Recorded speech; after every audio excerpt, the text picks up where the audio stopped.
माणसं अपरंपार जीव लावणारी आणि आता शोधायची आहे मला नवी मानवतेची पाऊलवाट, माणसापासून माणसापर्यंत जाणारी. आणि आता मला शोधायची आहे नवीन पाऊलवाट, माणसापासून माणसापर्यंत जाणारी. धन्यवाद.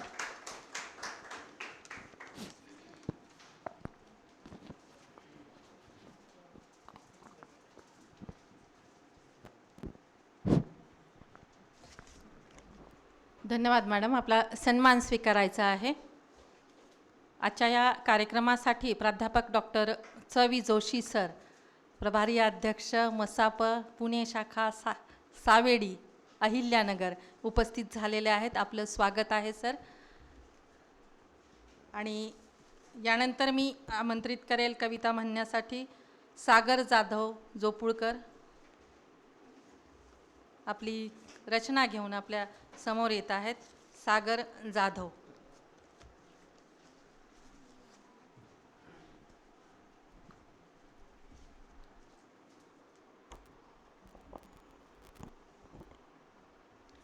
खूप खूप धन्यवाद.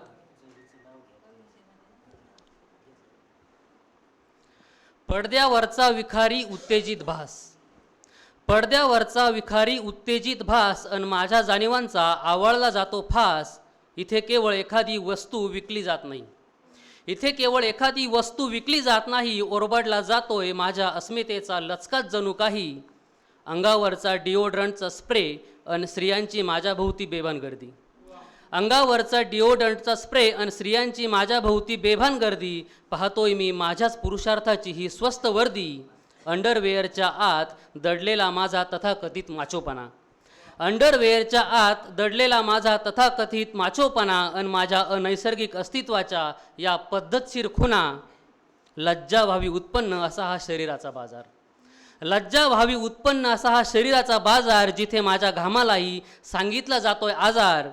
घाबरवून विकला जातोय इथे प्रत्येक साबण, घाबरवून विकला जातो इथे प्रत्येक साबण. अन धाक दाखवून सजवले जात आहे हे लज्जेचे हे सण. स्टॅमिनाच्या नावाखाली पुरुषाच्या भीतीचा हा व्यापार, स्टॅमिनाच्या नावाखाली पुरुषाच्या भीतीचा हा व्यापार. जिथे नैसर्गिक ऊर्जेलाही ठरवलं जात आहे लाचार. ब्रँडच्या नावाखाली लादलेली ही बौद्धिक गुलामगिरी, ब्रँडच्या नावाखाली लादलेली ही बौद्धिक गुलामगिरी. अन माझ्या साध्या जगण्यावर केलेली ही व्हर्च्युअल स्वारी. यंत्रातंत्राच्या जाळ्यातून पैशाचा तो खोटा पाऊस, यंत्रातंत्राच्या जाळ्यातून तो पैशाचा खोटा पाऊस. अन देवाच्या श्रद्धेची ही मांडलेली मार्केटिंग हाऊस. कन्फ्युजनचा हा धूर जिथे सत्य धुसर होतंय, कन्फ्युजनचा हा धूर जिथे सत्य धुसर होतंय. अन एका ब्रँडसाठी माझं स्वत्व रोज असुरक्षित होतंय. लाजवून फसवून अन धाक दाखवून, लाजवून फसवून अन धाक दाखवून हा जो पैसा कमावला जातोय त्यात माझा आंड रोज हळूहळू ठेचला जातोय. आहे मी केवळ एक टार्गेटेड डेटा, आहे मी केवळ एक टार्गेटेड डेटा त्यांच्या लेखी, आहे मी केवळ एक टार्गेटेड डेटा त्यांच्या लेखी. ज्यांची स्वप्नही आता कॅम्पसमध्ये होतात चेक इन अन बाकी. नाही उरली आता जगण्याची ती निखळरीत, नाही उरली आता जगण्याची ती निखळरीत. कारण स्क्रीनवरच्या जाहिरातीनेच ठरवलंय माझ्या सुखाचं संगीत, कारण स्क्रीनवरच्या जाहिरातीनंच ठरवलंय माझ्या सुखाचं संगीत. थँक्यू. खूपच सुंदर. सध्याच्या काळातील वास्तव या कवितेच्या द्वारे त्यांनी आपल्यासमोर ठेवलेलं आहे. मोमीन सरांना विनंती करतो की त्यांनी कृपया सागरजींचा सत्कार करावा. धन्यवाद. यानंतर मी आमंत्रित करतोय सचिन शिंदे यांना.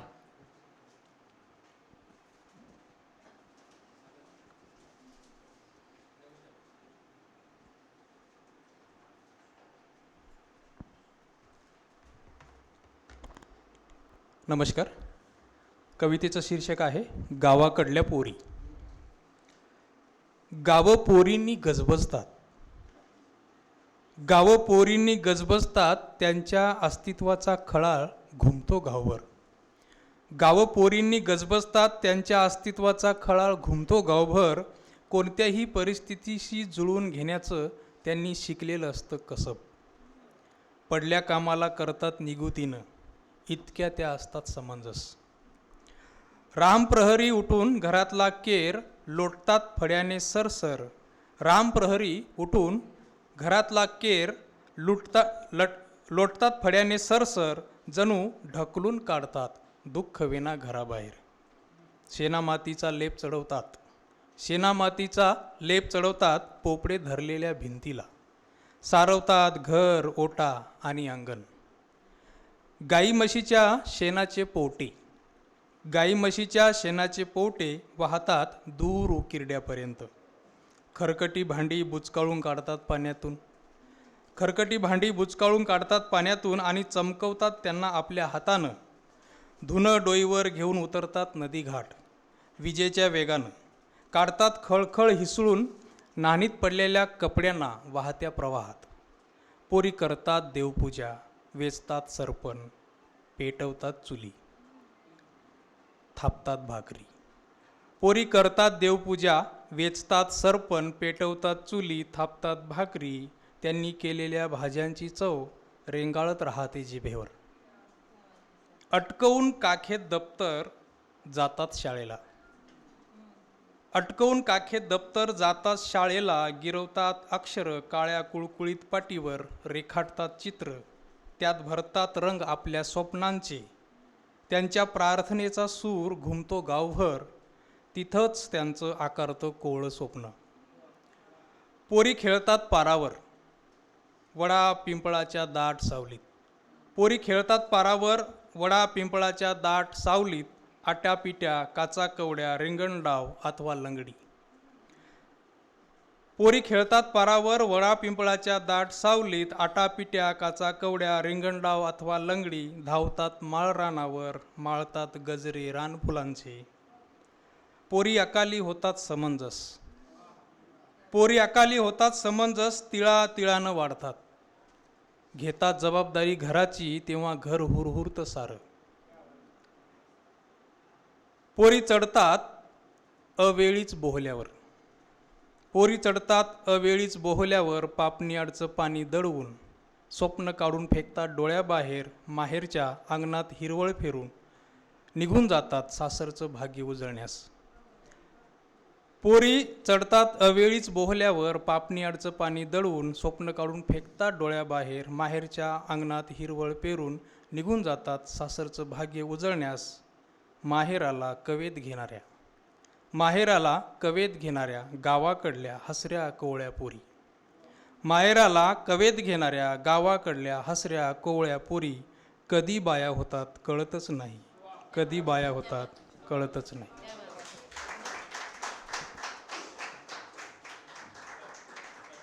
खूप सुंदर सर. पोरींचं वास्तव चित्रण आपण इथे मांडलं. खरं तर एवढंच म्हणावंसं वाटतं की रोज रात्री तिची स्वप्ने उशीखाली भिजत असतात.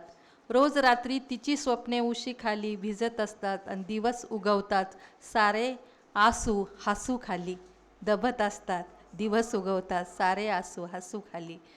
असतात. असा आशय सांगणारी आपली ही नितांत सुंदर रचना आपण इथे सादर केली. धन्यवाद आपले. आणि यानंतर मी आमंत्रित करेल ज्यांचा धीर गंभीर आवाज आपण सकाळच्या सत्रामध्ये ऐकला आणि जे अतिशय सुंदर हिंदी आणि मराठीमध्ये लिहितात असे आमचे मित्र गिरीश सोनार सर. आपल्याला विनंती करेल की आपण आपली रचना आमच्यासमोर ठेवावी. आदरणीय गिरीश सोनार सर.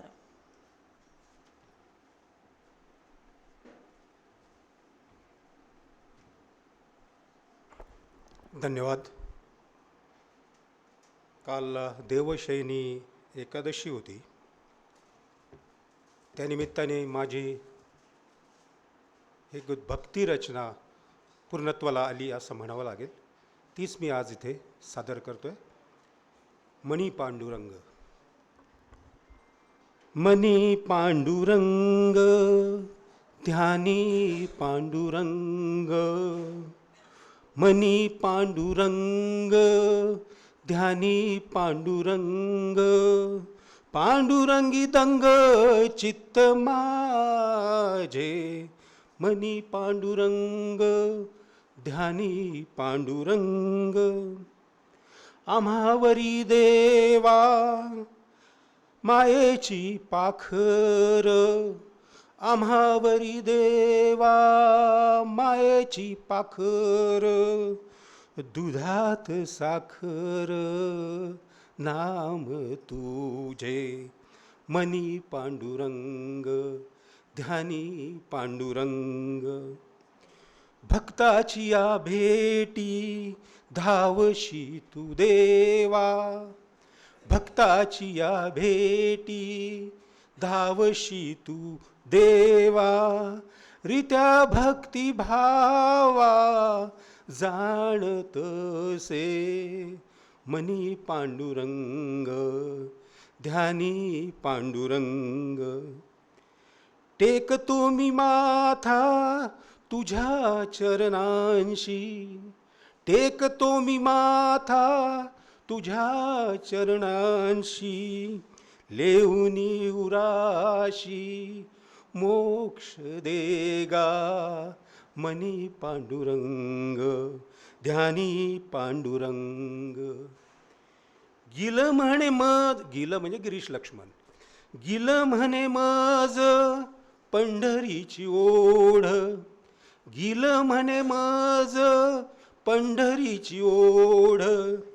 नाथा पाश सोड संसाराचे, मनी पांडुरंग ध्यानी पांडुरंग. पांडुरंगी दंग चित्त माझे, पांडुरंग पांडुरंग पांडुरंग. धन्यवाद सर. एकादशीच्या दिवशी केलेली सुंदर रचना आपण सादर केली. सर 1 मिनिट, मी जडे सरांना विनंती करतो, मोमीन सरांना विनंती करतो की कृपया गिरीश सोनार यांचा सन्मान करा.